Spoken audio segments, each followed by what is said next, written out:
There's not one We thing all have that- seen the video. I don't need to relitigate it. We've all seen the video. She is blocking the street. They approach her. You haven't seen the video of the entire morning and the previous encounters with this individual.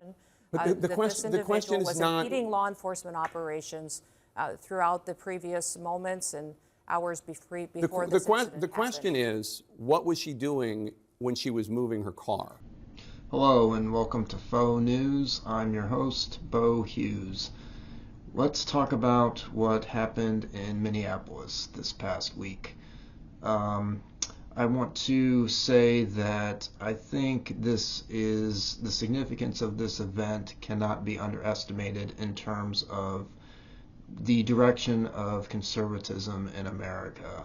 I have been very disappointed in the response from the political right to this event, and quite frankly, I think J.D. Vance might have sabotaged the rest of his political career with how ardently he is sticking to the narrative that has been put out there.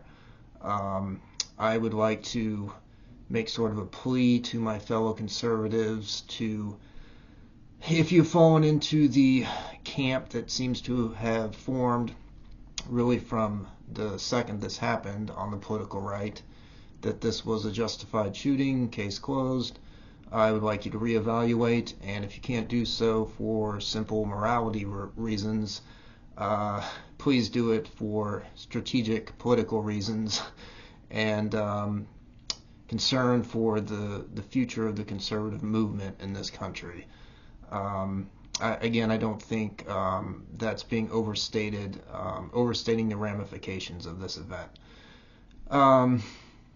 One other quick thing I will say is I have never been a law enforcement officer or done anything in that capacity, but I have worked a job with people using their vehicles as weapons, both passive-aggressively, like blocking streets, blocking your ability to work, and also as a full-on weapon, and it is very a stressful situation and not a fun one, and quite frankly, you feel like you're in a combat environment.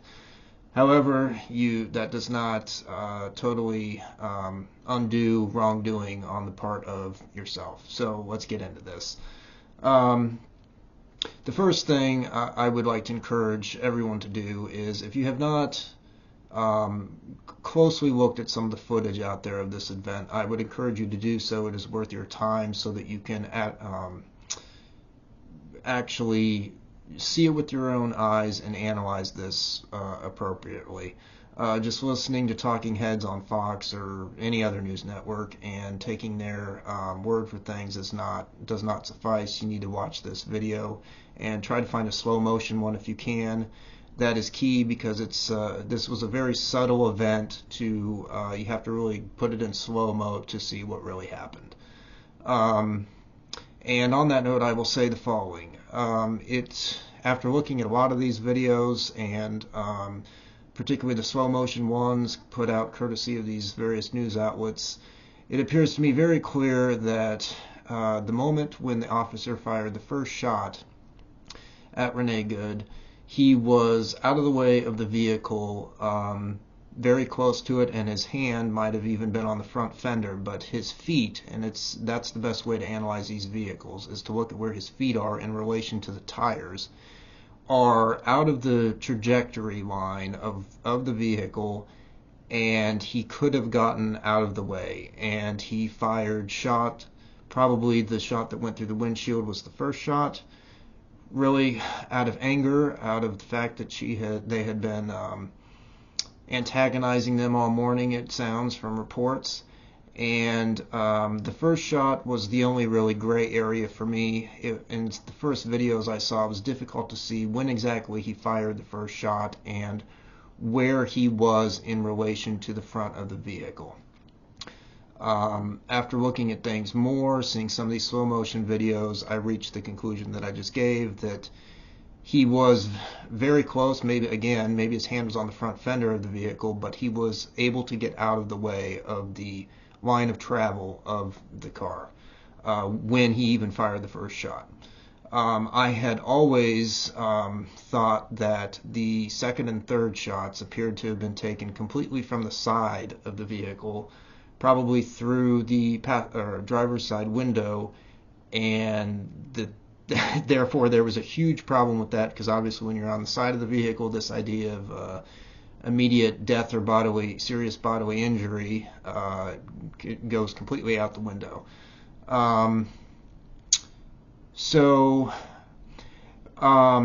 I think, unfortunately, that this officer should be charged with manslaughter. Charging them with murder, given all the details of the situation and the work environment that these guys are in, and the fact that, yes, it would appear that she was in one of these ICE watch groups and had been antagonizing them that morning, if not even other days. I don't know. And it was a dangerous situation. That cannot be forgotten either. The way that the officers surrounded the vehicle was not wise. You would think that people doing that job would have used better sense. You should not just go and stand in front of the vehicle and basically dare her to, I'm going to pull my gun on you if you dare to move this car. You shouldn't do that. That just puts both of you in an unnecessarily antagonistic and unsafe situation. You would stand off to the sides and try to stay out of the potential line of travel of the vehicle. One other quick thing on that note is when these guys pulled up in, I think it was the silver Toyota Tundra, what they should have done is crept up slowly so that they didn't appear to be aggressive, and could have changed their line of travel if she had decided to floor her car, but crept up slowly and nice and gently in front of her car, and then parked their car in front of her car, so she really couldn't have been able to flee the scene, or certainly potentially put these officers in a situation where one of them was in front of the car and she could, floor it or run one of them over. Part of why they didn't do that is because they were on a functioning street. At the beginning of a lot of these videos, you see one vehicle go by in the opposite direction on the other side, and I think that's probably part of why that they didn't do that, because that probably would have put their vehicle in that other lane and completely shut down the street. But that being said, though, I think that would have been the right thing to do, not only in terms of Nicole Good's car, but I think the street really did need to be shut down at that point, and it would have been, you can't have traffic going by on the opposite side. That is an unsafe situation both for the officers, for Nicole Good, whoever, and all these bystanders. The street really needed to be shut down and secured. Final thing on that note is it appears that these ICE vehicles have sirens in them, but it doesn't seem that they have any sort of lights on them, which is a huge problem in my mind in terms of safety. They should have something that they can at least set up on the dashboard, like a cop car that has some sort of light to give them visibility when they're out doing these traffic stops and all these various things we've seen them doing over the months. Whether or not they should be stopping people in traffic, that's a whole other matter, but if they're going to be doing things the way that they're doing them, they need to have some sort of lights for just visibility, and I'm amazed that they don't, quite frankly. Another thing.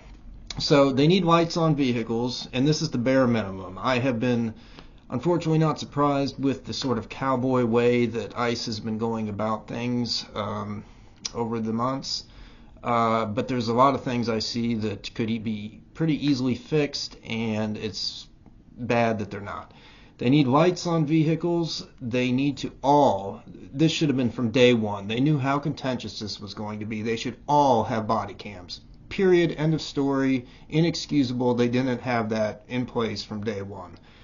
Number 3 is someone on one of these news channels made an interesting comment which got me thinking, and I thought, you know what, yeah, and all these sort of like protest videos where you see ICE getting into it with the public and stuff, some of them, as we have all seen, have gotten pretty physical and heated, and it makes me wonder, as the person on this news channel said, if any of these guys are carrying tasers, because I have not seen a taser even be pulled out, let alone used, in any of these altercations over the course of these months between ICE and these mobs, for lack of a better word.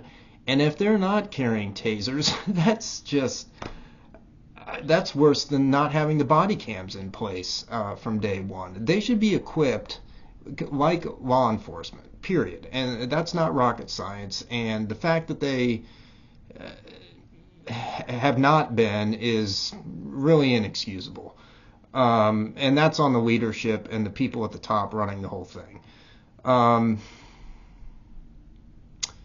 think that really covers things for the most part. Again, I want to encourage, implore, please my, really anyone, not just conservatives, but anyone that's viewing this as a justified killing, to look at the videos, look at them closely, look at slow motion videos, and to reevaluate, because this was an unnecessary and inappropriate use of force and borderline murder. Like I said, I would not charge them with murder given all the details of the situation and the fact that, again, yes, they also are in a dangerous situation. They used poor judgment by putting themselves in that situation, in my opinion. Nevertheless, they were in one.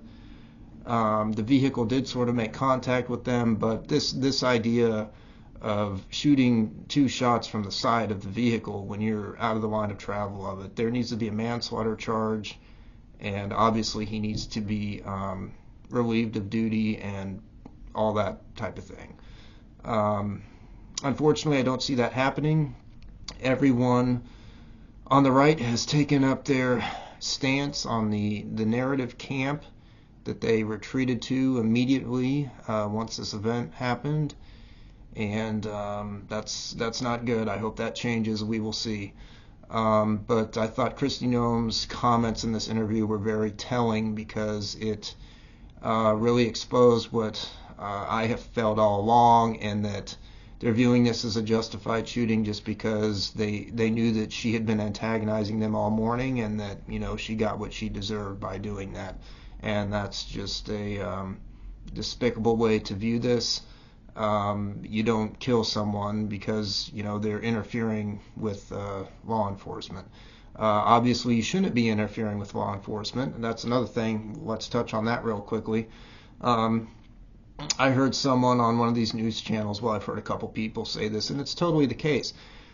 You know, they said this idea, and I blame largely these city officials that go up at the pulpit and try to make themselves out to be, you know, some Rosa Parks-esque figure, you know, saying to resist ICE, and, you know, the ICE monitoring groups and tracking groups and all this stuff. They're responsible for, in my mind, you know, this event to a degree, because they have led people into this delusion that it is okay to just harass and antagonize these on-duty officers. If you don't agree with the government policies, you're entirely entitled to that. But it's become acceptable in these people's minds to do this type of thing, to literally follow these guys around all morning, blocking them and harassing them everywhere they go. And that not only creates an unsafe situation for the officers, them, the larger public, everyone, but it just shouldn't be going on. What these people on these news channels said is, you know, if you're driving and you see that the cop has somebody, your local cop or a state trooper has somebody pulled over on the side of the road, you don't pull up behind them, you know, and start interfering in the traffic stop, or purposely interfere in a DUI test that's going on the shoulder of the road. You don't do that. And these people have just lost their minds in terms of thinking that escalating things to this level of antagonizing these officers is okay and appropriate, and it's not. That being said, certainly killing someone in cold blood when your life is not endangered to the extent that it is being portrayed by Kristi Noem and DHS and these other official outlets is obviously you don't do that either. I want to end this video by saying that all of these things being said, the fact that I believe this guy should be charged with manslaughter, the situation that these ICE officers and just law enforcement, the people that do these jobs, they're not appreciated. No one I feel the larger public does not appreciate what these people do. They put their lives on the line every day. That is incredibly stressful on both you and your family. It is not a glorious job, and the level of appreciation for the environments that these people immerse themselves in every day when they go to work needs more appreciation by the public. That does not absolve someone of responsibility for inappropriate conduct, not in the least, but that also needs to be remembered is how difficult these jobs are and the positions that these people are putting themselves in for a paycheck. So that's all I have to say for now. Thank you for watching. As always, it's not fake news, it's faux news.